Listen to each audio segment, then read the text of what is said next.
আগামীকাল শক্তিশালী একাদশ নিয়ে মাঠে নামছেন মুস্তাফিজরা। তবে 11 জন নয়, এক দলে খেলবেন 12 জন, কেননা একজন হবেন ইম্প্যাক্ট প্লেয়ার।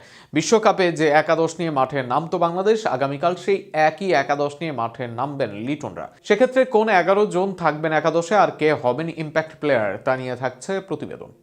বিশ্বকাপে যে একাদশ নিয়ে মাঠে নামতো বাংলাদেশ, আগামীকাল সেই একই একাদশ নিয়ে মাঠে নামবে লিটনের ধূমকেতু একাদশ। তবে এই ম্যাচে 11 জন নয়, খেলবে 12 জন, কেননা বিসিবি প্রথমবারের মতো তাদের টুর্নামেন্টে রাখতে যাচ্ছে ইম্প্যাক্ট খেলোয়াড় সিস্টেম। এতে করে একজন খেলোয়াড় ব্যাট করবেন আর ফিল্ডিংয়ে তার পরিবর্তে অন্য একজন বোলার বল করবেন। অবশ্য বিসিবির এই নিয়মে স্কোয়াডের 13 জনের মধ্যে 12 জনই মাঠে নামতে পারেন। আগামীকাল দলের ওপেনার হতে পারেন তানজিদ হাসান তামিম ও লিটন কুমার দাস। সেক্ষেত্রে 1 ডাউনে খেলবেন সাইফ হাসান, আর নম্বর 4-এ ব্যাট করবেন পারভেজ হোসেন ইমন। 5 নম্বরে ব্যাট করবেন তাওহিদ হৃদয়, আর 6 নম্বরে ব্যাট হাতে নামবেন শামীম হোসেন পাটোয়ারি। এরপর দুই স্পিন অলরাউন্ডার শাক মাহাদি ও রিশাদ হোসেন ব্যাট হাতে নামবেন। তাদের সঙ্গে ব্যাট করবেন নাসুম আহমেদ ও তানজিম হাসান সাকিবও। ব্যাটিংয়ের সময় শরীফুলকেই দেখা যাবে একাদশে।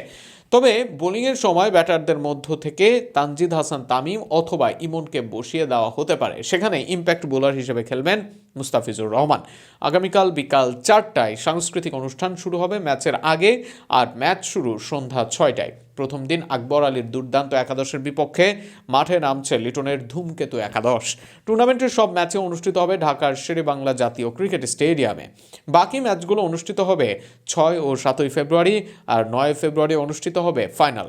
দর্শকদের জন্য প্রতিদিনই থাকছে বাড়তি আকর্ষণ।